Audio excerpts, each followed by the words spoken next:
அரசியல் செய்ய விருப்பமில்லை, அரசியல் செய்ய விருப்பமில்லைன்னு அடிக்கடி சொல்ற முதல்வர் நம்மளை குறிப்பிட்டு பல்வேறு அவதூறுகளை பதிவு செய்வதன் வாயிலாக பெருந்தன்மையை பேரளவில் மட்டுமே பேசும் முதல்வர் 15/10/2025 அன்னைக்கு தமிழக சட்டமன்றத்தில் நமக்கு எதிராக பேசிய பேச்சில் எவ்வளவு வன்மத்தை கக்கியுள்ளார் என்பதையும்,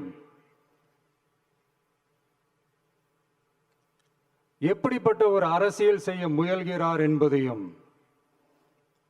தமிழக மக்கள் உணராமலா இருப்பாங்க.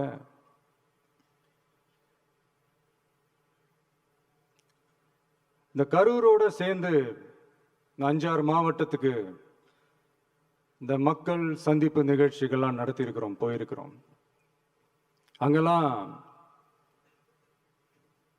இந்த லாஸ்ட் மினிட் வரைக்கும் எங்களுக்கு அந்த இடம் கொடுப்பாங்களா மாட்டாங்களா, பெர்மிஷன் தருவாங்களா மாட்டாங்களா, இப்படியே இழுத்து அடிச்சுக்கிட்டு இருப்பாங்க. தான் நாகப்பட்டினத்தில் சொன்னது மாதிரி தான்.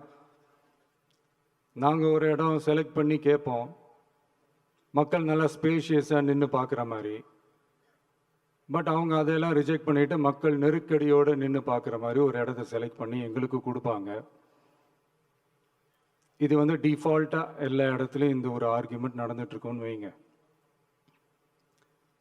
அது மட்டும் இல்லை, இந்தியாவிலேயே எந்த ஒரு அரசியல் கட்சி தலைவருக்கும் கொடுக்கப்படாத கண்டிஷன்ஸ். பஸ்ஸுக்குள்ளேயே இருந்து பார்க்கணும், மேலே வந்து கை காட்டக்கூடாது, இப்படிலாம் ஒரு அதீத கட்டுப்பாடுகளை கொடுத்த உடனே எங்கள் சைட்லேருந்து ஒரு அறிக்கையும் வெளியிட்டோம். அது மட்டும் இல்லை, தமிழக வெற்றி கழகம் சார்பாக அனைத்து கட்சிகளுக்கும் சமமாக ஒரு முறையான ஒரு பொது வழிகாட்டு முறைகள் SOPஸ்ன்னு சொல்லுவாங்க, அதையும் வழங்கணும்னு சொல்லி உயர்நீதிமன்றத்தையும் நாடி இருக்கணும். இதுவும் தமிழக மக்கள் உணராமலா இருப்பாங்க.